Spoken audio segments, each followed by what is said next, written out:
Senator Livingston. Representative Pringle. Senator Orr. Senator Roberts.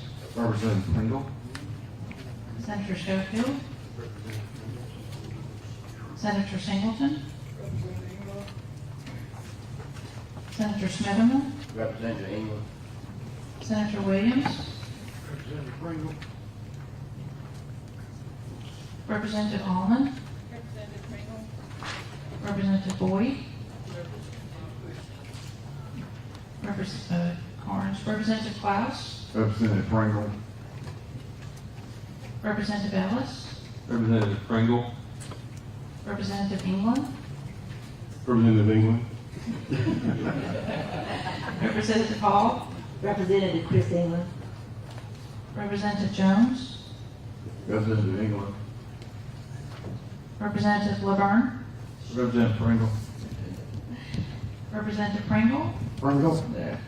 Representative Reynolds. Representative Pringle. Yes, 14-7 for Pringle. Thank you, ladies and gentlemen. The next order of business is elect a Senate co-chairman. Do I have the floor is open for nomination? Senator Chair, Bill? Yes, Representative Hall. I'd like to nominate Senator Singleton.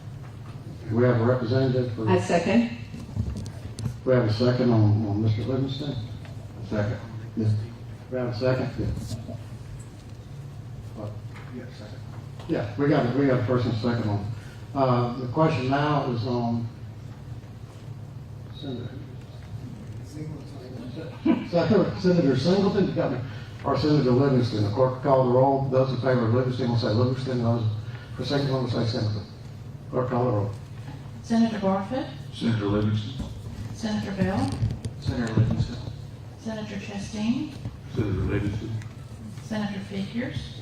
Senator Singleton. Senator Livingston. Senator Orr.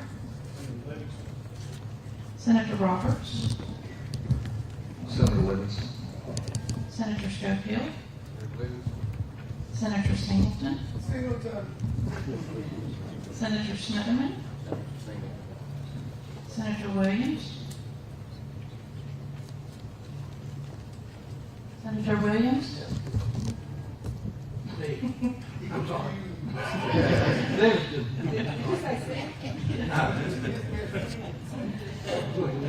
Representative Allman. Representative Boyd.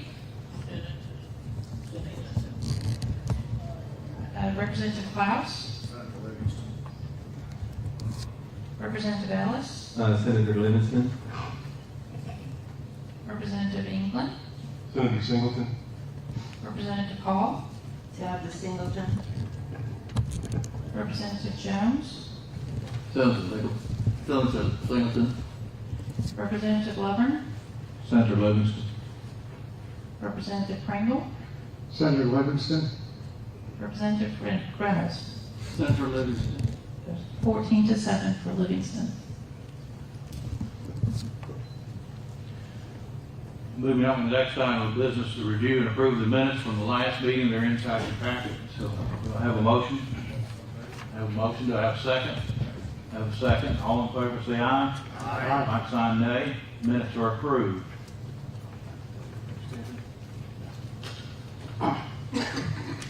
I'd like to thank everybody for being here today. I'd like to remind everybody that July the 7th at 5 p.m. is the deadline to submit plans to the committee. I believe we already have over 100 from as far away as France. So we were processing them as fast as possible. And we will talk about those at the next meeting, which will be July the 13th in room 200 here. Yeah, and if you're submitting a plan, we need your name, your address, and your phone number. And if you're submitting on behalf of another organization, we need the name of that organization, its address, its phone number. That way, if we have any questions from the committee, we'll know who to contact to address those questions. As you know, yes, Senator.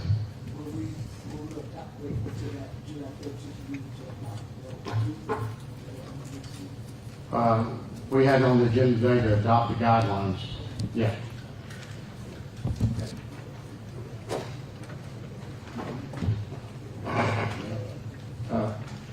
Anyway, we'll discuss the guidelines today.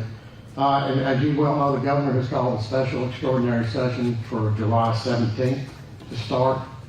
After that session, the plan will be presented to the federal court in Birmingham on August the 14th.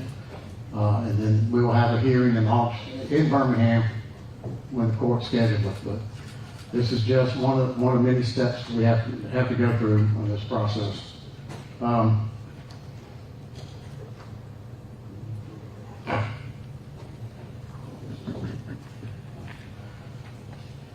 Everybody on the committee has been given a copy of the guidelines.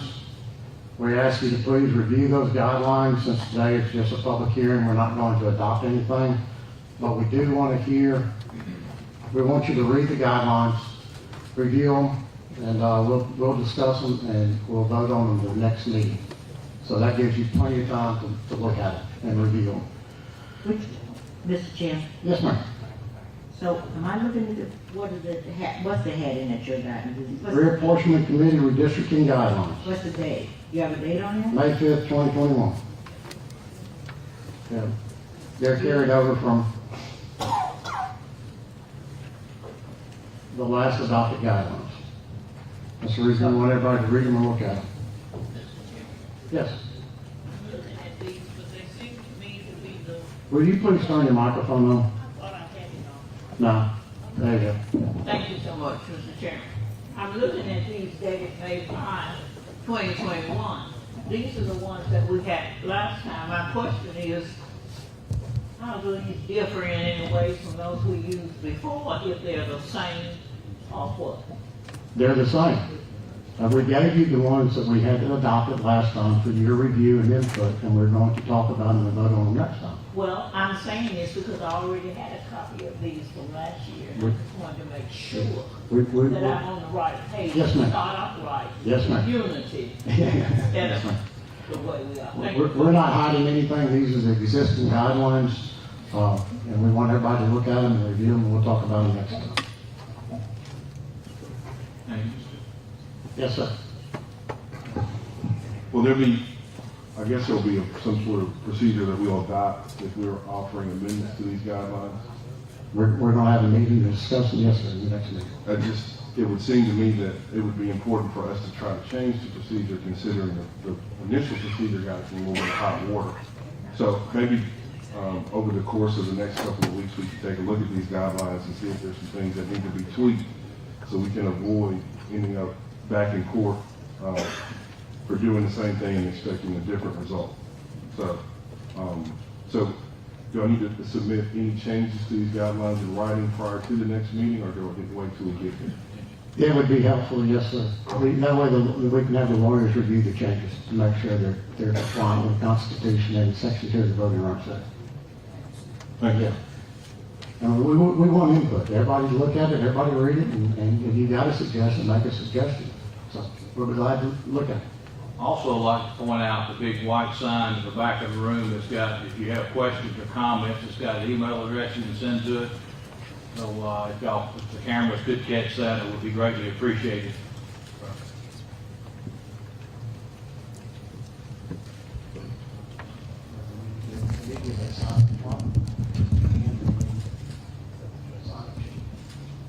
If we can get that email, we want the people, we're going to live stream this meeting, the public hearing, so everybody can watch it. And we want that email up front so anybody watching can send an email, comment in, or ask a question, and the clerk will read to us. Thank you. But I need the clerk to bring me the sign-up sheet for the public hearing. Thank you.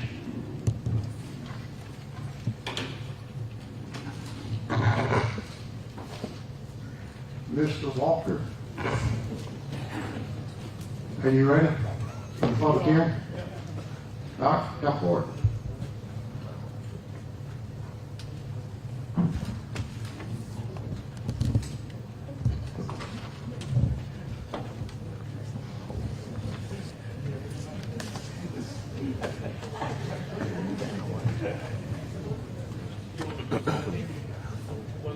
Yeah, we'll need a microphone for you. So, let I know Mr. Blackshear's here, I've seen him, and he's an attorney representing some of the plaintiffs. And I want to give great deference to the attorneys. There are any attorneys here representing plaintiffs? Will you raise your hand? Is there anybody here representing one of the plaintiffs that's not an attorney? Okay. Mr. Blackshear, would you like to kick us off today? I need a little preamble before we start. Okay.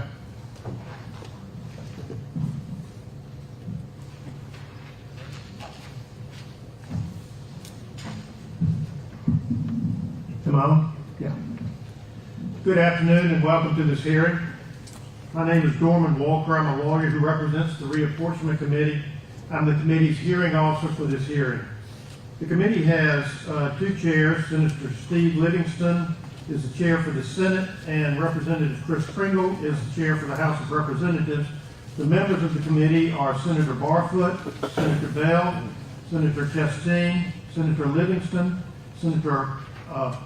Figures, Senator Livingston, Senator Orr, Senator Roberts, Senator Schofield, Senator Singleton, Senator Smitherman, and Senator Williams. And also Representative Allman, Representative Boyd, Representative Carnes, Representative Klaus, Representative Ellis, Representative England, Representative Hall, Representative Jones, Representative Loveborn, Representative Pringle, and Representative Reynolds. Following the release of the 2020 census, the Alabama legislature enacted new districts for Alabama's members of Congress. The new congressional districts were challenged in federal court by 3 lawsuits.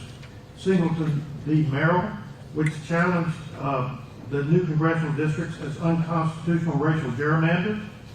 Tasker v. Merrill, which alleges the new congressional district violates Section 2 of the Voting Rights Act. And Milligan v. Merrill, which alleges the new congressional districts violate both the Constitution and the Voting Rights Act. In 2022, a federal trial court in Birmingham entered a preliminary injunction forbidding the state from using the new congressional districts.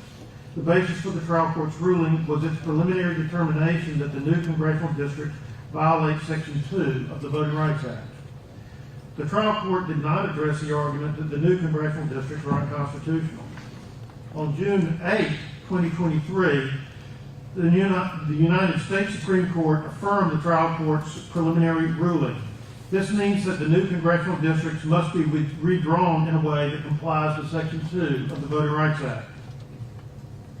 At the 2022 preliminary injunction hearing, the Castor and Milligan plaintiffs introduced 11 proposed remedial plans. The Singleton plaintiffs had previously introduced 3 proposed remedial plans. Additional remedial plans were submitted in amicus filings to the Supreme Court, and more recently, after the announcement of this hearing, including a new remedial plan jointly proposed by the Castor and Milligan plaintiffs. The purpose of this hearing is for the Reapportionment Committee to take public comments on a potential new map. Speakers may reference any plan that has been submitted, but they do not have to reference a particular plan. Speakers will be called to speak from the list of persons who signed up before the hearing. If time allows, after all of the registered speakers have been called upon, I will ask if anyone else wants to speak. So if you did not sign up but have now decided you want to speak, I'll try to give you an opportunity to do so. When your name is called, please come up to the lectern to speak. It's important to be able to enable the court reporter who is not physically present to be able to hear you. When you start to speak, please identify yourself by stating your name for the record. Please limit your comments to the topic of this hearing, which is how new congressional districts should be drawn. Because the purpose of the hearing is to take comments, committee chairs will not take questions, or committee members will not take questions. Each speaker will have 3 minutes. I will give you a 1-minute warning. Persons listening to this hearing remotely may submit by email comments to be included on the record using the email address displayed near me. That is district@alsenate.gov. That's district, district@alsenate.gov, G-O-V. Before I call the first speaker, I will add to the record of this hearing a letter jointly submitted by the Castor and Milligan plaintiffs in support of their jointly proposed remedial plan, which will be exhibit number 1 to the hearing transcript. And I don't have the list of people who's on that. Okay.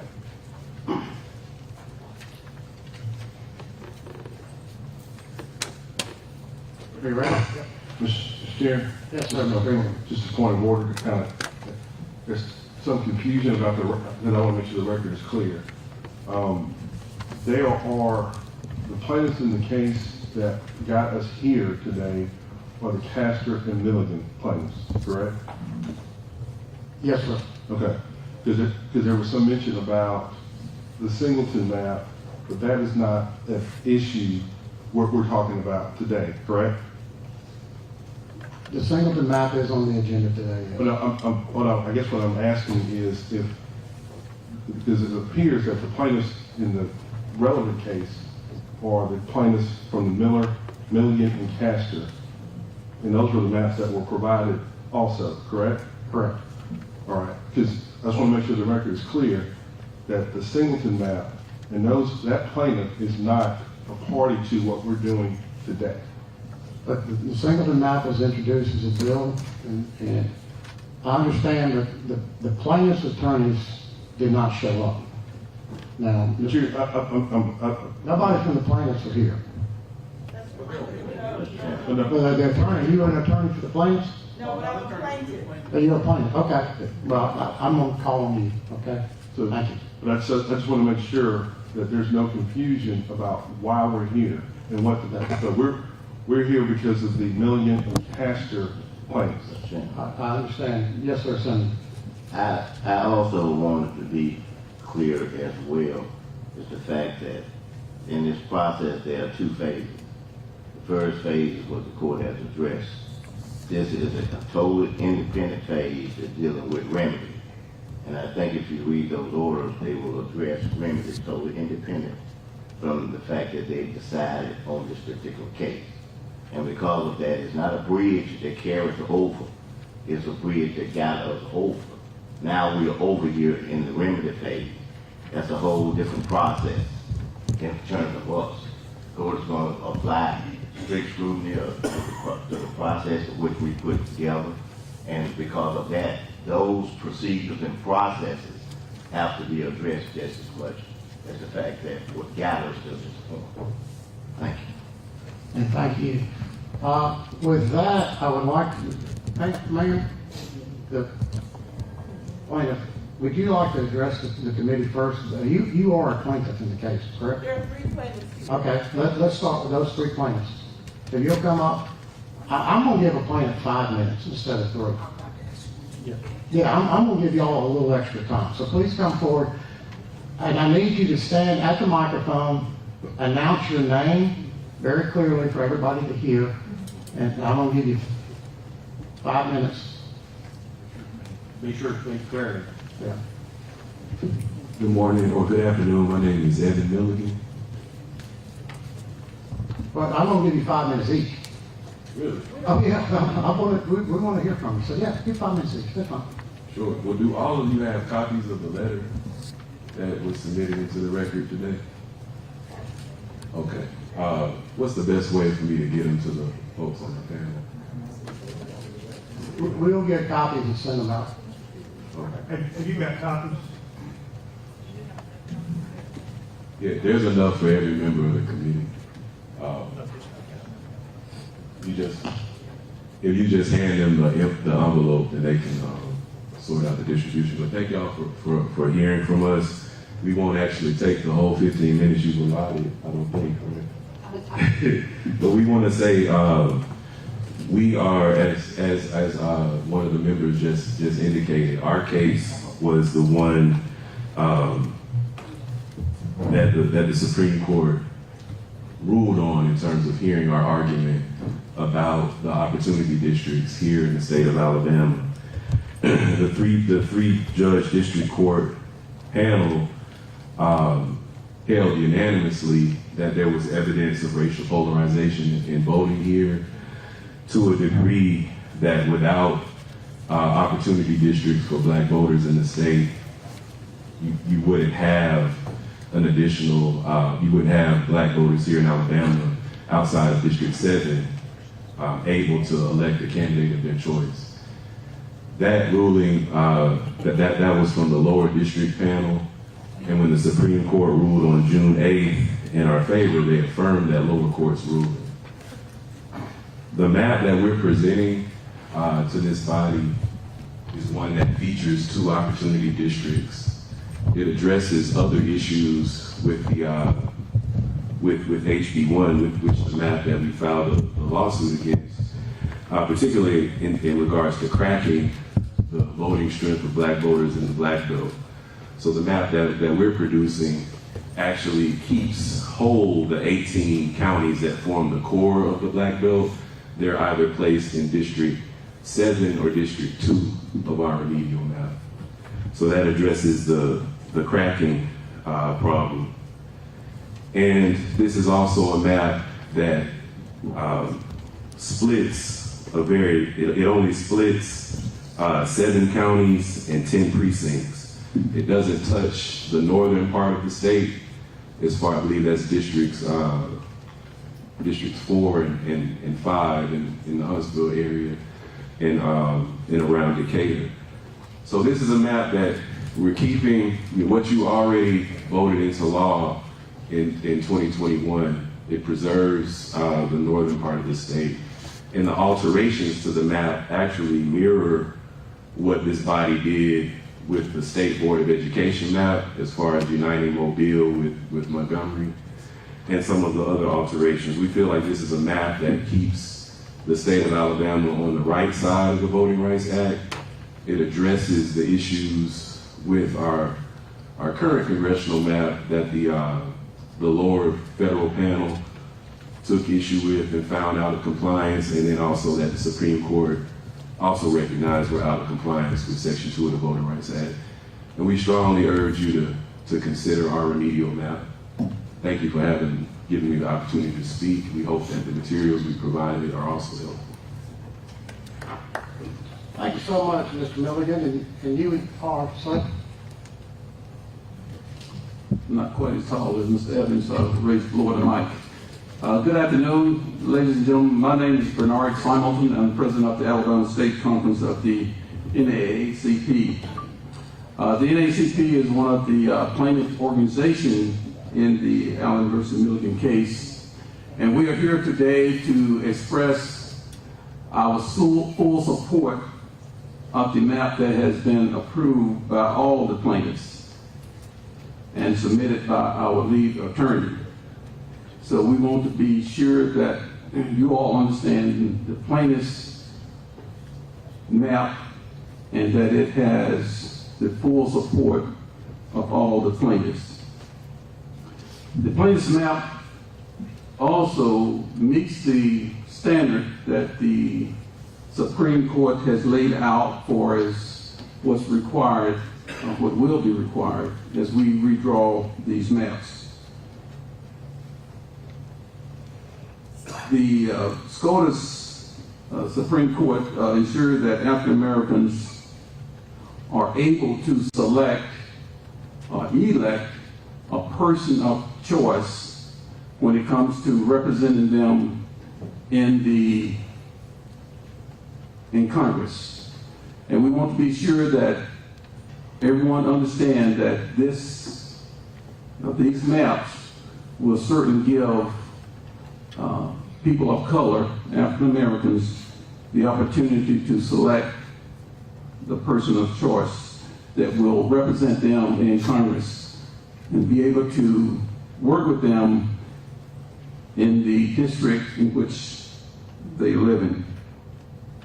We are urging the Redistrict Committee and the Alabama Legislature later on to adopt this map so that we can move this process forward and be ready for our next election. The NAACP and its members across the state of Alabama and the plaintiffs look forward to working with the Redistricting Committee to answer any other questions that you may have through our attorneys so that we can meet the deadline that has been set by the courts of the United States of America. Thank you very much. Mr. Singleton, just to correct the record for a second, or make sure it's clear, you said the map, the remedial map that's been handed out, the one titled VRA Plaintiffs Remedial Map, is supported by all the plaintiffs, and am I correct in understanding you meant all of the Milligan plaintiffs? Yeah, all the Milligan plaintiffs, right. Thank you. And Do you know if it's also supported by all of the Castor plaintiffs? yes, But you don't speak for the Singleton plaintiffs? no, we're not speaking about the Singleton. Thank you very much. All right, thank you. Thank you. Good afternoon, Mr. Chairman. My name is Letitia Daniels Jackson. I'm one of the plaintiffs. And for the benefit of those in attendance and those watching, I would like to actually read into the record our letter that supports our remedial map and particularly lays out all of our claims, all of what we are trying to accomplish. I know you have a copy, but everybody doesn't. So I would like to read it into the record, if it's okay with you. Is it okay with you? Yes, ma'am. Okay. Dear Apportionment Committee members, Evan Milligan, Shalala Dowdy, Letitia Jackson, Kadita Stone, Greater Birmingham Ministries, and the Alabama State Conference of the NAACP, collectively known as the Milligan Plaintiffs, and Marcus Castor, Lakeisha Chestnut, Bobby L. Du Bois, Benjamin Jones, Rodney Love, Manasseh Powell, Ronald Smith, and Wendell Thomas, that are collectively known as the Castor plaintiffs, jointly submit the attached remedial plan. As you know, on June 8, 2023, the Supreme Court of the United States ruled in favor of both the Milligan and Castor plaintiffs in holding that Alabama's 2021 Congressional Redistricting Plan, HB1, violated Section 2 of the Voting Rights Act. No other group of plaintiffs have successfully challenged HB1. Because the Alabama legislature's enactment of this plan would likely resolve the pending case, we urge the committee to give careful consideration of our VR plan.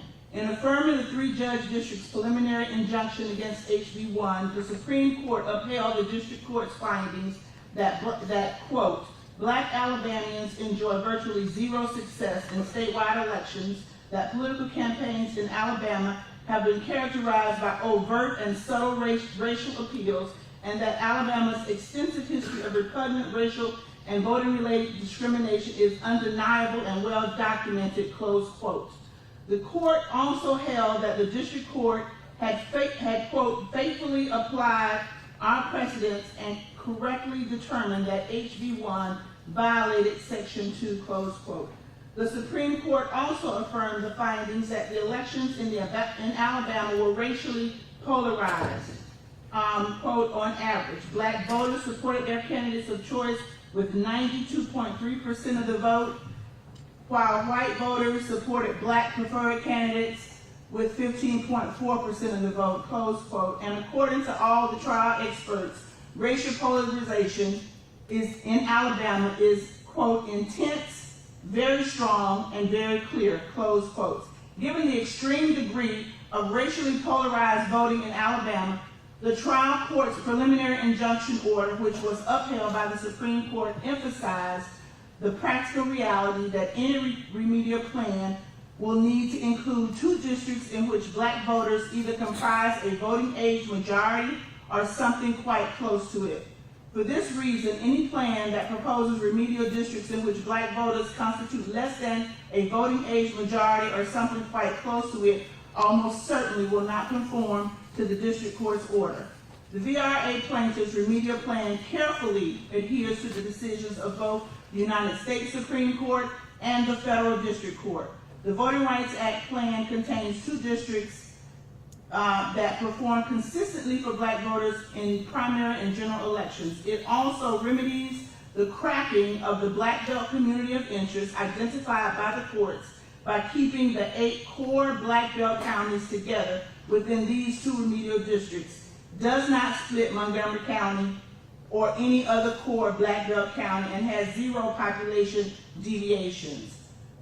And then I'll move forward to our final. Indeed, the overall core retention, in addition to that, we, for instance, we leave districts 3, 4, 5, 6, and 7 are largely maintain the core of the districts as drawn by the legislature in HB 1, and districts 1 and 2 reflect modest changes necessary to bring Alabama into compliance with the Voting Rights Act. Indeed, the overall core retention percentage of the Voting Rights Act remedial plan is over 80%. In further deference to the legislature's past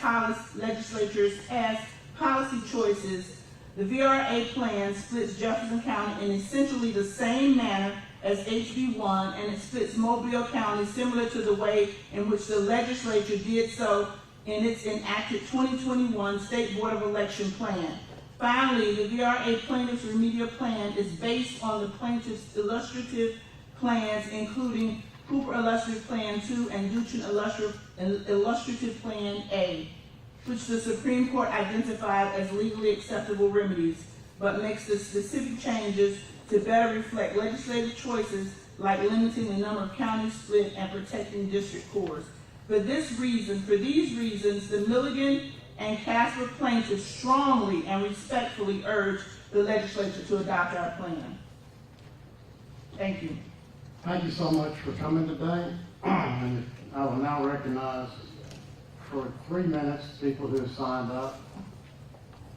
And the first person will be Trey Bruce.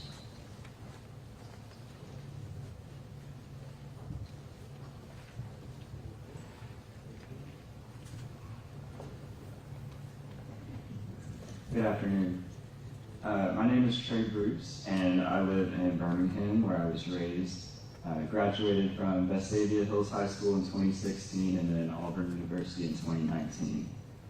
I'm here today just to share my opinion as a citizen regarding the redistricting of Alabama, not with a particular group or organization.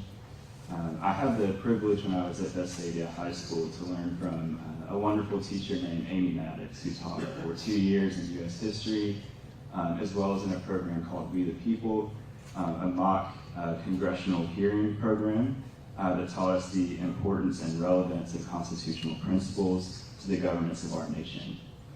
And she really instilled in all of us students that even if we didn't end up going on to be historians or lawyers or politicians, that all of us needed to be active and informed citizens. So that is why I'm here to give my public testimony. For as long as I have known what congressional districts were and was taught that in school, Alabama's map never particularly made sense to me in the way that 25 to 30% of our state's population is made up of Black individuals, and that only one of our 7 districts presented an opportunity for Black people to choose the representative of their choice. And of course, as we know, on June 8th, the Supreme Court ruled that Alabama's congressional elections in 2020 likely violated Section 2 of the Voting Rights Act. I have had a chance to review the letter and plan that the Milligan and Castor plaintiffs have just shared with you and just discussed, and it makes a lot of sense to me. Again, some of the key points that they pointed out: this would allow for 2 majority Black districts in the map, 2 opportunities for Black individuals in our state to elect the representative of their choice.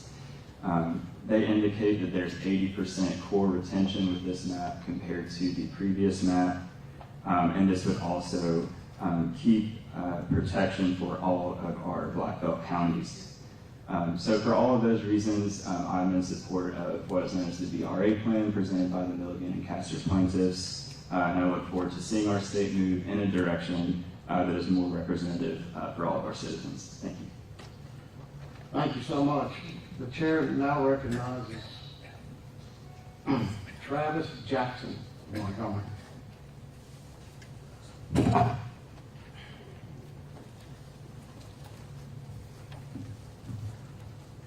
Thank y'all for allowing me the opportunity to speak.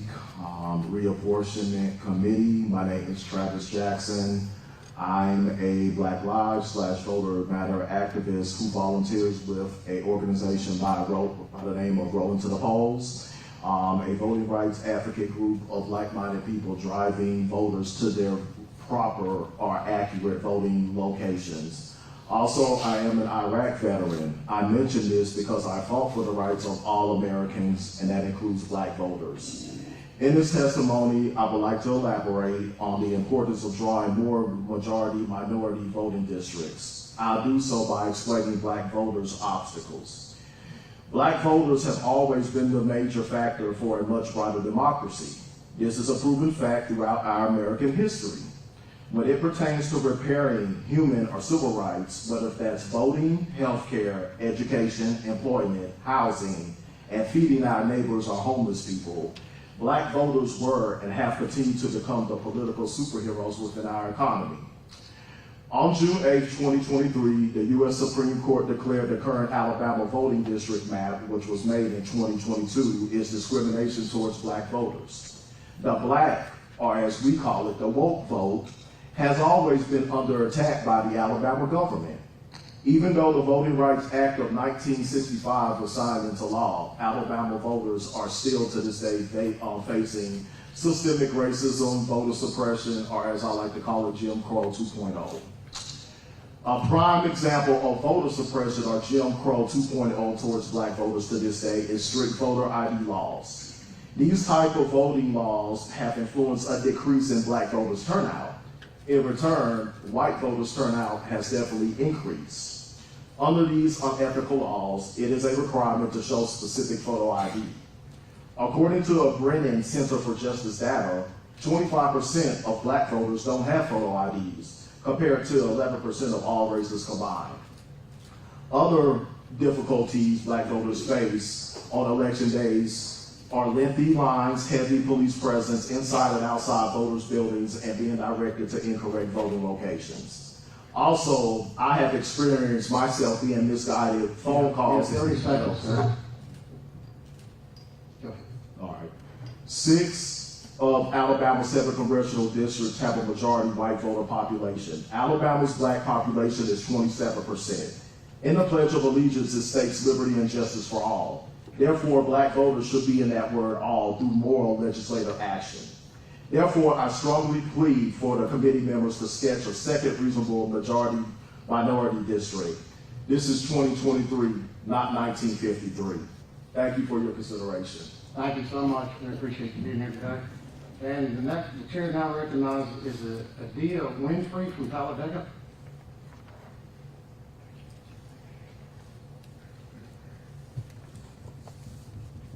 Good afternoon. My name is Dr. Adia Winfrey. I'm from Talladega, Alabama. In 2020, I was a congressional nominee for Congress in Alabama's 3rd Congressional District. I'm also the executive director and co-founder of Transform Alabama, a 501c3 dedicated to improving voter turnout and voter engagement using hip-hop culture. Our organization was intimately involved in the redistricting process beginning in 2021. We helped mobilize people to the public hearings in Anderson and Calhoun County, Representative Roy. And we had a great turnout and had voices from all over Talladega and Calhoun County expressing their concern with how the maps were drawn. This coalition was a multiracial group, a group that came from various backgrounds. So again, we've been watching this case closely. The SCOTUS decision on June the 8th, like so many times in Alabama history, has propelled the state of Alabama and the people of Alabama to the forefront of voting rights change. And like the last few centuries, we are the pinnacle of that change, but often Alabamians do not see the benefit. And my concern is that we are already seeing, we're less than 3 weeks out from the Supreme Court decision, and we already see how the plaintiffs in Alabama are changing the country and what voting rights mean in other states. But where does that leave us in Alabama? So what I implore each of you to do is put your politics to the side and put the people of Alabama in the forefront. I stand with the plaintiffs in the Milligan case. I stand beside this map, and I really implore you guys to make decisions for the people, because as the previous speaker stated, when black Alabamians and black voters are given the opportunity for their voice to be heard, everybody benefits. It's not just about 2 districts, it's about the entire state of Alabama. Thank you. Thank you, Dr. Winfrey. The chair now recognizes Tyrone May from Jackson.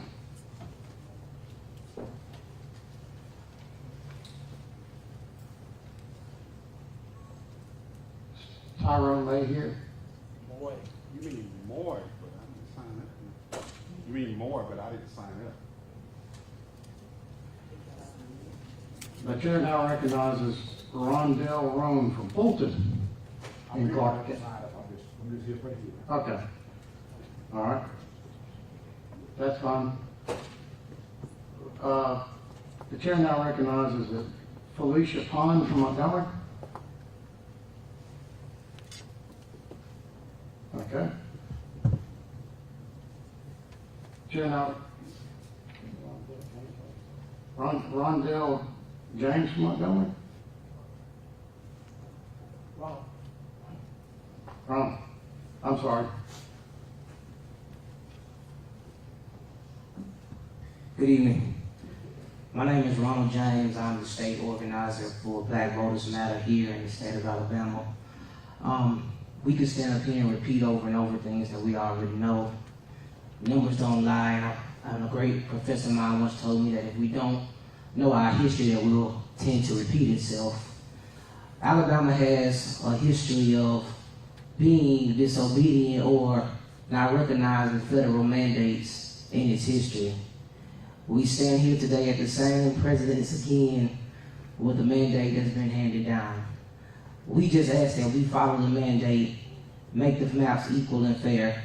The maps that are represented here today by the plaintiffs, the people of Alabama, especially in the Black Belt, which will be most affected by how these maps are drawn, support these maps. We're not begging for anything, we're just asking to have a fair shot. A fair chance to represent people in the district that's going to represent what we look like, the minds and the concerns of the people that are in those districts. Don't split us up, keep us together. Let us be effective so that we can push Alabama forward. Because when we all vote, when we all win. So thank you so much for hearing us today. We ask you that you do what's right and we continue to do what's right and let's push Alabama forward progressively together. Thank you so much for being here today. The chair now recognizes Dr. Joe L. Reed from Montgomery. Welcome, Dr. Reed. Thank you, sir. To the chairs of this important committee, to the members of the committee, all who are listening. My name is Joe L. Reed.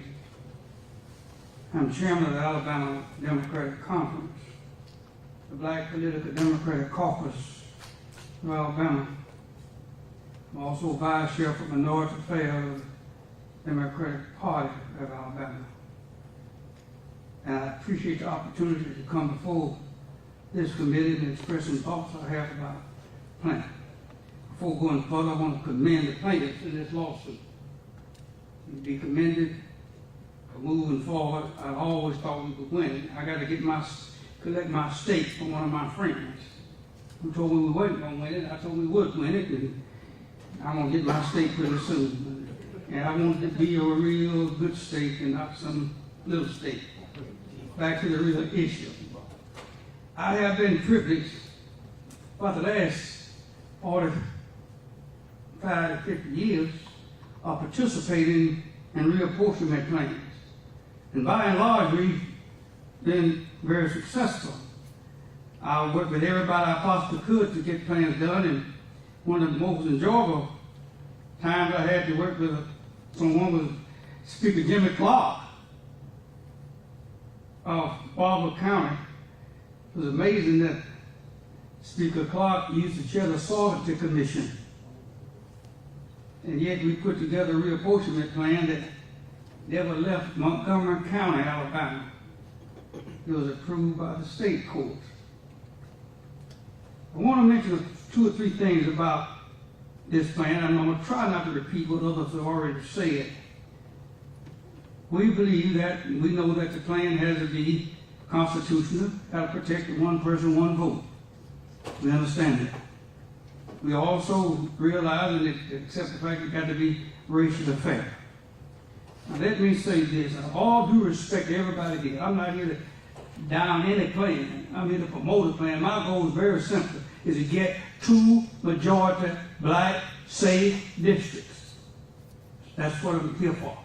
Ask the legislature to pass 2 solid majority safe black districts. Anything less than that is a hollow oak. I've looked at some of these other plans, and I must say that in all due respect, I differ with it. Because I noticed one of the plans, and the one that my friends have introduced, one is about 51% black in voting age, but you forgot to count the prisoners. There are prisoners in these districts. And these prisoners can't vote. And that's going to reduce the voting age population in these districts. That's very important. We saw what happened in Grimsley District down in Henry County when you reapproached the Alabama legislature recently. I'm not condemning his opponent, nothing like that at all. But we saw he represented that district for some time. But the minute it changed just a little bit, he was what? Gone with the wind. So I don't believe that we got a safe black district in the second district. I don't believe that. And we're going to, the Alabama Democratic Conference is going to advance a plan. And I understand we got some time to draw some lines. We're going to advance a plan that gives us a little more help than these other players do. I'm not condemning, I'm not fussing at them like that. I'm talking about I'm a results person. I'm for the results. And that is what, when the end comes, when the sun goes down, at the end of the day, what do you have?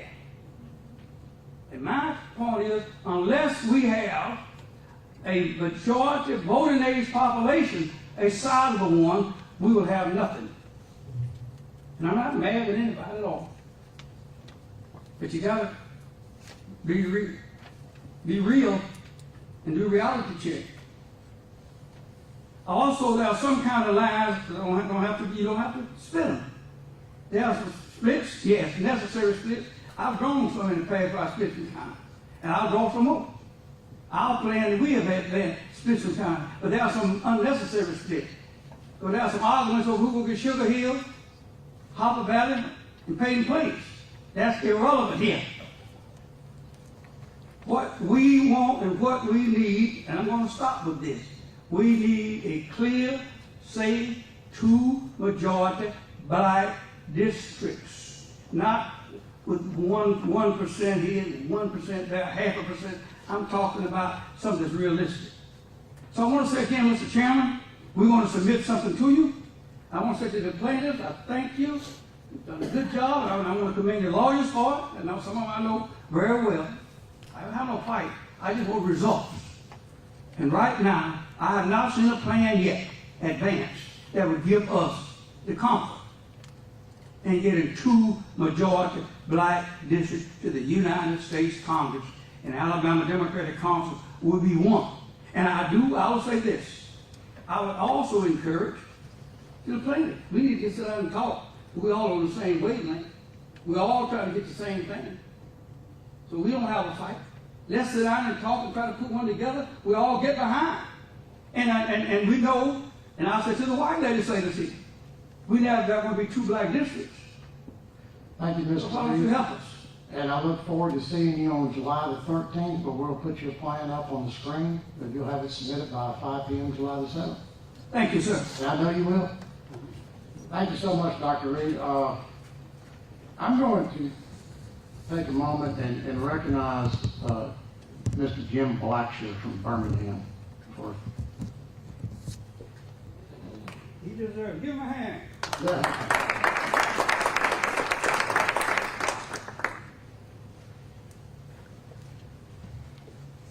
Jim, I'm going to do you like I just did Dr. Reed. I'm going to give y'all 5 minutes because y'all are so deeply involved. So, thank you very much, Mr. Chair. I too want to congratulate. Well, can I get the clerk to change the map to plan, Mr. Blatcher. Do you want your plan up there, Mr. Blatcher? Yeah, if Well, if you'll convert the map for me, please. Donna to put the, Is that it? I think that's it. that's it, that's it. Thank you. Thank you, yeah. This is, the map that's up on the screen now is the map that the Singleton plaintiffs are supporting. The Singleton plaintiffs' constitutional claim is still pending before the district court. It's consolidated with the other two cases, Milligan and Castor. In the victory in the Supreme Court establishes that the plan enacted in 2021 violated Section 2 of the Voting Rights Act, but it did not address what the remedy should be. However, the Supreme Court did affirm the ruling of the three-judge district court, and I need to read from the district court's opinion as follows. This is the injunction that this legislature is going to have to enforce. It's because there was a violation, we know there have to be 2 opportunity districts in order to correct the Section 2 violation. But those opportunity districts must also satisfy the Constitution. And here's what the pending injunction says. If we determine that the plan violates Section 2 of the Voting Rights Act, that would not be a determination that the Milligan plaintiffs are entitled to a map of their choice or to one of the remedial maps submitted to establish the first jingles requirement. Those maps are illustrative maps submitted for the purposes of establishing liability under Section 2 of the Voting Rights Act. The legislature retains flexibility in their work, subject to the rule that a district drawn in order to satisfy Section 2 of the Voting Rights Act must not subordinate traditional districting principles to race substantially more than is reasonably necessary to avoid Section 2 liability. And the question then before this committee is what plans can they enact that will at once provide a remedy consistent with Section 2 of the Voting Rights Act, and 2, still comply with the Constitution.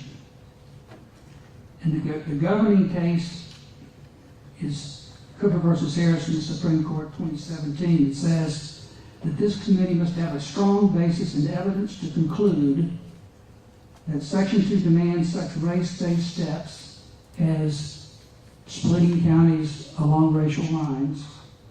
The state must carefully evaluate whether a plaintiff could establish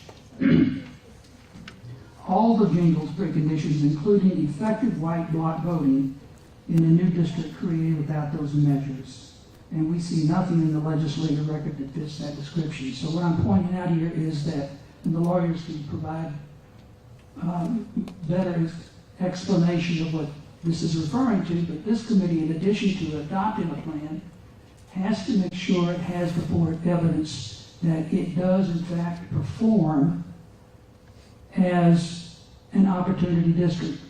And in Cooper versus Harris, the Supreme Court looked at election returns to see how the districts performed in past elections, determined whether or not candidates favored by black voters won that district, could win that district. So, the Singleton plaintiffs introduced early on in the litigation, in fact, back before this committee convened in October of 2021, 3 plans, the whole county plans, that we stand by. Wait a minute. But the Campaign Legal Center, in a brief submitted to the Supreme Court, proposed this map called the CLC map number 1.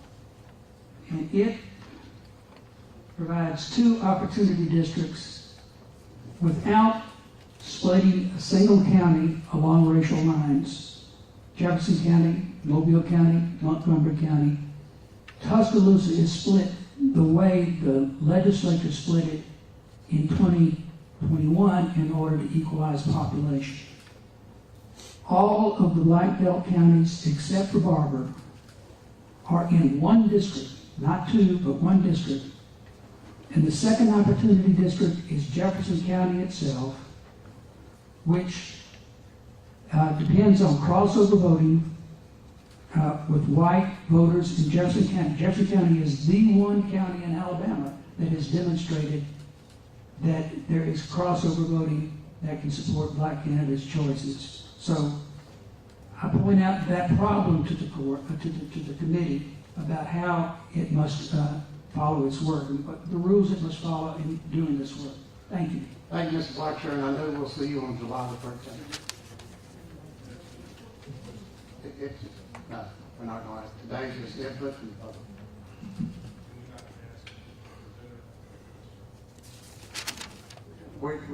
All right, I'll let you ask the question, Representative England. Well, it's a public hearing, so let's go. Ask the question. We ask witnesses in public hearings questions. Okay, I'm sorry, ask the question. Mr. Blackshear, can you come back up?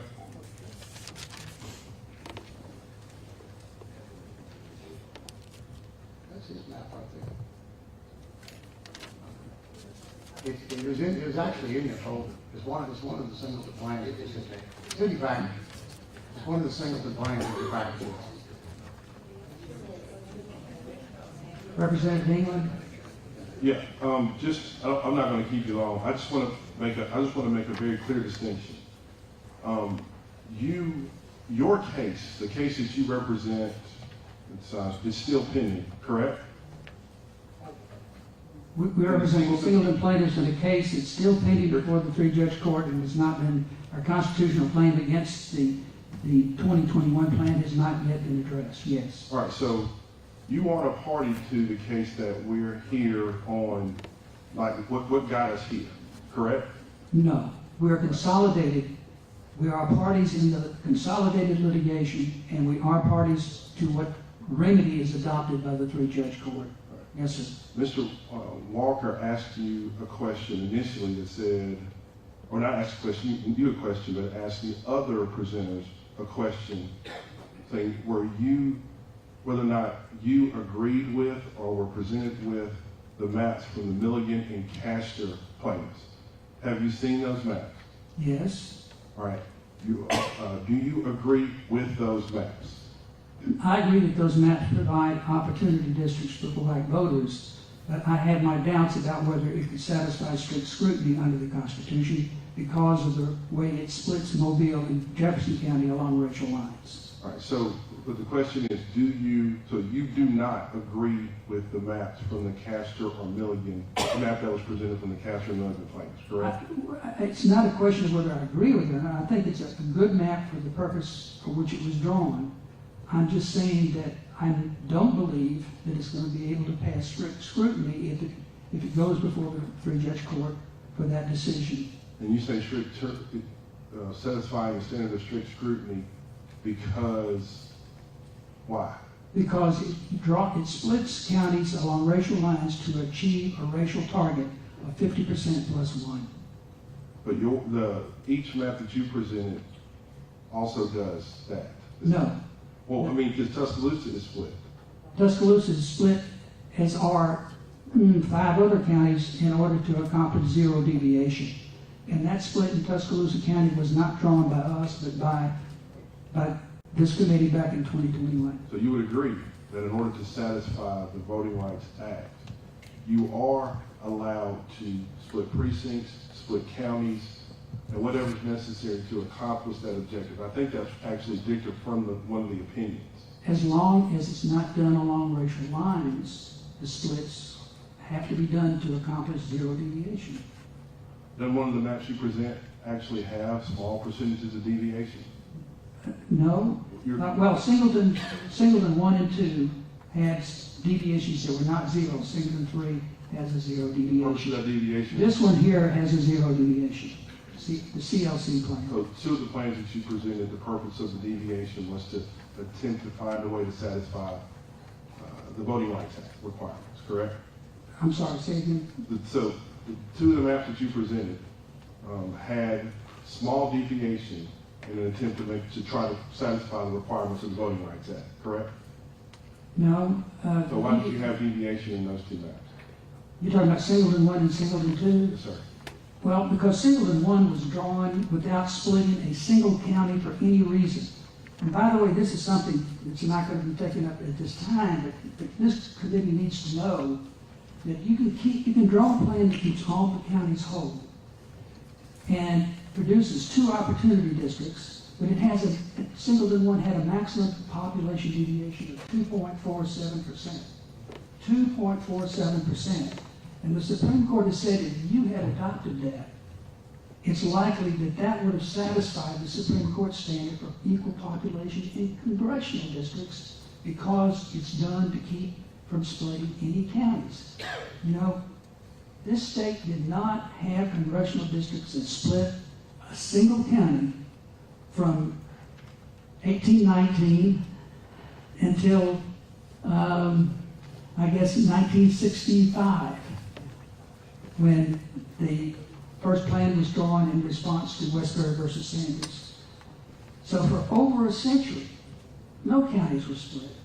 And the good thing about that is that it means that districts are drawn according to political communities, the counties themselves, and it helps constrain gerrymandering of any type. It doesn't prevent gerrymandering. I'll ask you just one question and I'll let it go. Sure. So Sorry, why did over the course of time, why did we increase the number of counties being split? Because Westbury versus Sanders was developed by the Supreme Court in subsequent cases in the 1970s to say you had to achieve close to zero deviation for congressional districts only, not for House and Senate districts, not for state board districts, not for county commission or school board districts, but just for congressional districts. The Supreme Court was looking to require zero deviation, plus or minus 1 person. And that necessarily requires splitting at least 6 counties. Every map out there that you've seen has to split at least 6 counties in order to accomplish zero deviation. So I just want to make sure we understand that splitting counties and deviation is allowed when it's necessary. Correct? Is that correct? When it's necessary to achieve population deviation, that's correct. Okay. Because I don't want anybody walking away from this process believing that we are required to have zero deviation and no county line split. Because, again, we're trying to accomplish the objectives of the Voting Rights Act. Yeah. We are allowed we are afforded certain deviations and also splitting precincts and counties to accomplish that objective. I just want to make sure we all understand that as we go through this process. Representative England, you are preaching to the choir. I'm only pointing out that you've got a problem when those splits are done intentionally along racial lines. Mr. Ringley? Chair now, is there anybody else that has questions for Mr. Blacksher? Thank you, Mr. Blacksher. I'm sure we'll have further discussions on July the 13th. With that, I believe we have Mr. Walker. Did you have some questions that have been emailed in or comments? I do. Let me read the 2 comments that we've received over the course of the hearing. One is from Kay Smith. Dear Redistricting Committee, I would like to add my support to the plaintiffs and other speakers and their suggested remedial map to fairly represent the voters of Alabama. I submit that as a white voter in Birmingham, I too have felt a lack of representation for many years now. I would hope that the new plan would give progressive voters like me, regardless of race, a voice at long last. Thank you for considering this suggested plan. The other comment that was received is from Tiffany West. In the redrawing of the congressional map, I would not support a map that shrinks Congressional District 7. I would, however, support a map that includes all of Jefferson County and Tuscaloosa County and Black Belt in District 7, and all of Montgomery and Mobile in District 2. Those are the comments I have, Chairman Pringle. Thank you so much. The chair now recognizes Mr. Mike Bunn from Baldwin County.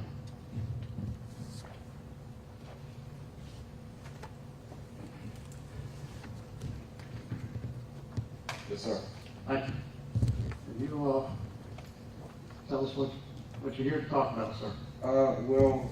Just a little historical perspective for what it's worth. I was asked about this. I run the Historic Blakely State Park, and would you speak into the microphone? Run Historic Blakely State Park. We have several hundred people watching us online. So I'm in the Mobile, Tensaw Delta, and just want to point out, historically speaking, that's been a united community for a long time. If you go back in all the colonial eras, which you don't need a whole history lesson. I write books, and I won't bore you with all that, but you go all the way back from the 1700s up until when the battle that was fought at our park was fought. It was actually in Baldwin County, but was fought defending the city of Mobile.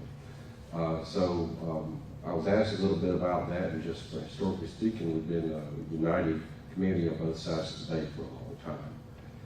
We've even had a history of ferries running between the communities for a long period of time before the Cochran-Africatown Bridge was built and opened in the 30s that united those communities a little bit more efficiently than the ferries. So that there's a little bit of a community on both sides of the bay that I think we're very cognizant of down in Mobile Bay region. Thank you so much for being here today. Thank you.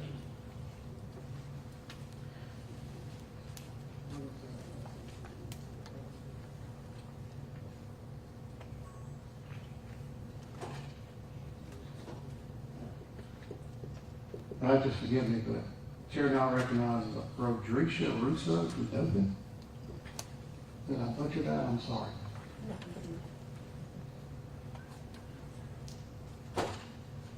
Good afternoon. Hi, my name is Rodricia Russo Glasgow. I am the Executive Director of the Ordinary People Society, known as TOPS, also board member of Alabama Forward, and Vice Chair, 2nd Congressional District, ADC, Alabama Democratic Conference. I am here and standing with our plaintiffs, the Milligan versus Allen plan that has been presented before you. I just wanted to raise a couple concerns of mine, specifically because as we know, Mr. Joe Reed explained how this affects those that are incarcerated in our prisons specifically. And as we know, in 2008, NAACP Legal Defense Fund held the back of Pastor Glasgow on the Glasses versus Allen lawsuit against ADOC for those that are incarcerated to be able to vote while they're in prison as long as they did not have a crime involving moral turpitude. Why is that important to today? Because there's still thousands of incarcerated people who are eligible to vote inside of the prisons, and unfortunately, because of the lack of voter education, they are voting from where they are housed and not where they live in their particular county, increasing prison gerrymandering, which is my concern. Some of the maps that I have seen specifically splits into some of the highest populated counties, particularly in Elmore, where there is 1,154 inmates, Limestone, 2,302 inmates.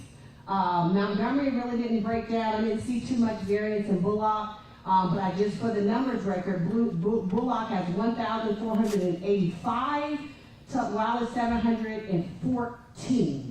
And so as we know, Alabama is still among the 5th states in the United States that has the highest incarceration rate. I ask that you would adopt this map on behalf of the plaintiffs because it also shows that it is not cutting the district lines, particularly impacting those that are eligible to vote within those districts. And so I thank you for hearing us today, and we look forward to the upcoming meetings that we have. Thank you so much. Thank you so much. The chair now recognizes Mary Williams from Montgomery. Next person, David Russell from Birmingham.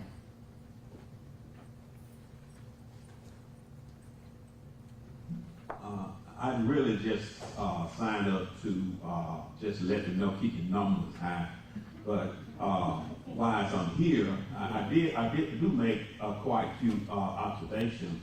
I love what the senator from Mobile stated, that at least when you're doing the president, vice president, at least we should have had a minority in one of those seats, because it is not what it is, but what it's projected to look like outside the public.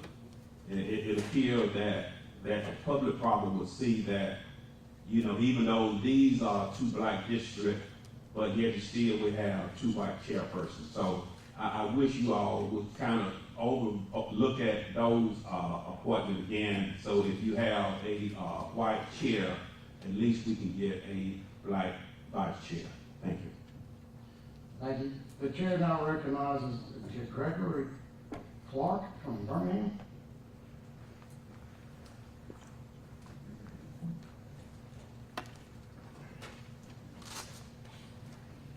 My appreciation to the chair, committee members. I'm J. Gregory Clark, representing Faith in Action, Alabama. We are a multi-faith, multiracial organization whose mission is to dismantle systemic racism in order to produce pathways of opportunity for every Alabamian. Today, I implore you to draw congressional maps that empower and give voting power to black and brown communities in Alabama.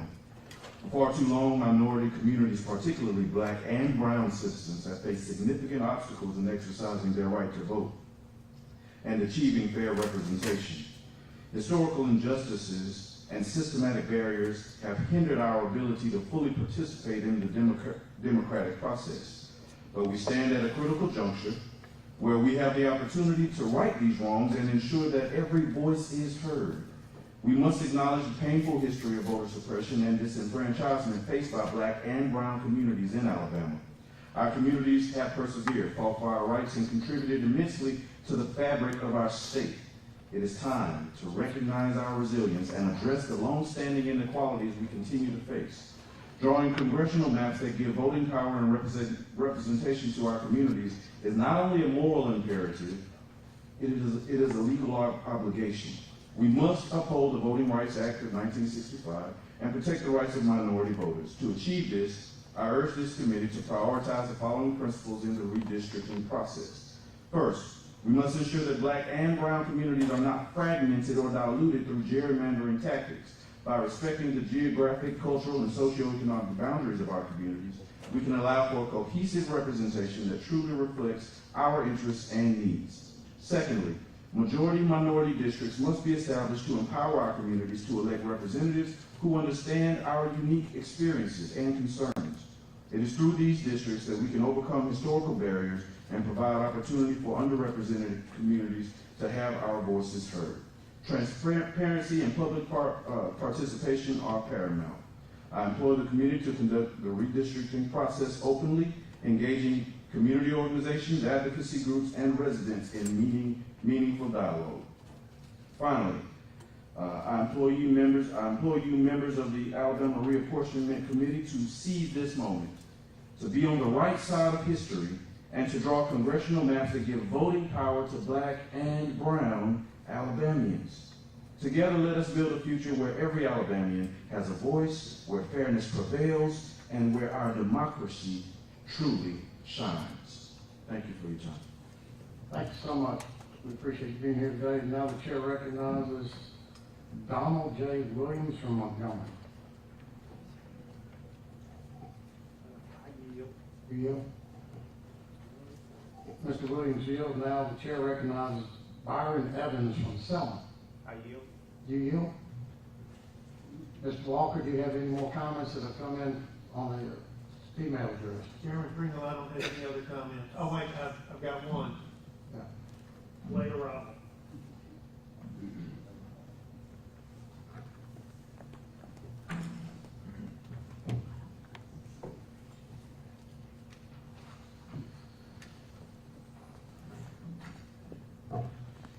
from James Butler. I'd like to leave a comment to the committee in this hearing that I hope that the map which I, James Butler, proposed to the committee in an email earlier this week is shown to this committee. I believe its compactness and ability to secure 2 opportunity districts would satisfy the plaintiffs of both cases. That's all I have. Are there any additional comments? Are you here? Yes, sir. Please come forward and state your name. You'll have 3 minutes. Thank you most graciously. My name is Frank James Matthews III from Birmingham, Alabama. And I kind of touched a little tendency that the good legislator, constable politician, Joe Reed mentioned initially when he first spoke about convicts. And then the young lady just spoke again about the population of the prison and the handicaps that faces us.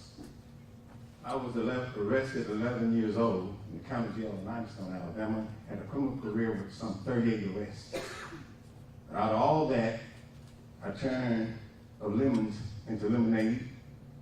I walked down Highway 22 and 80 and picked up paper like Michelangelo painted a picture as a convict. And one day I had a premonition, and I see myself that sold my right to vote to the prison system.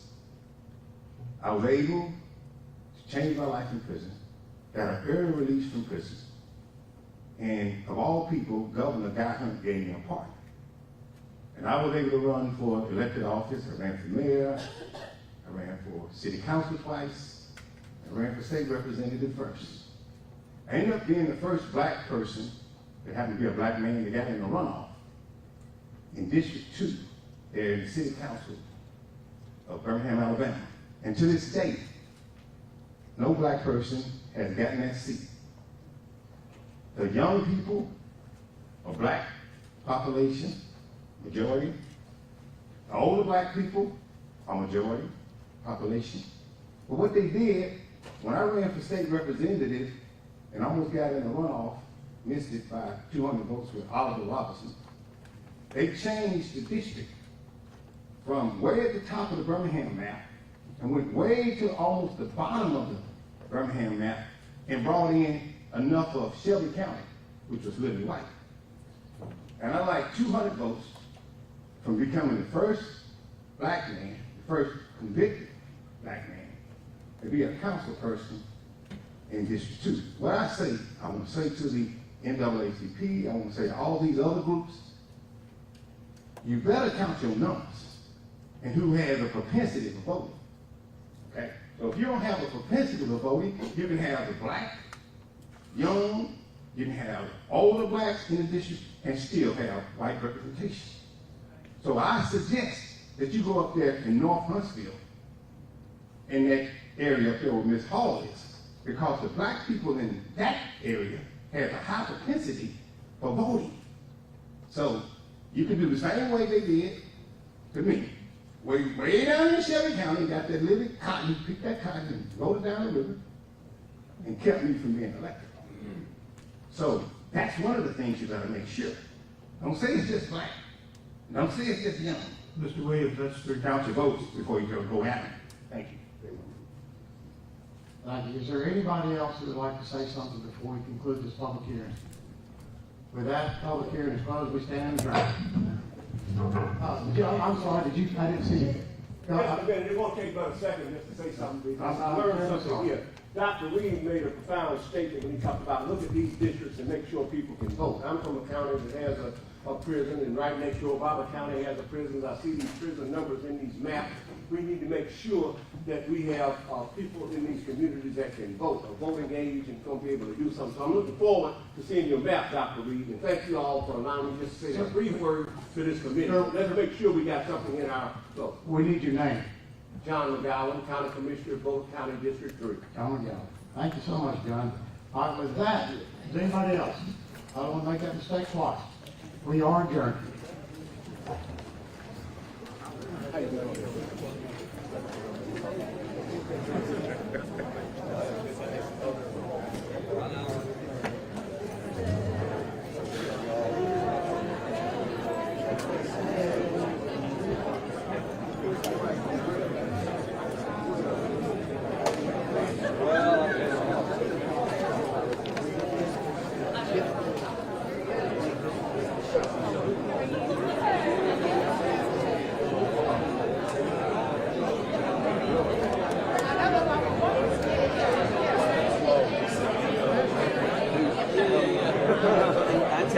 I didn't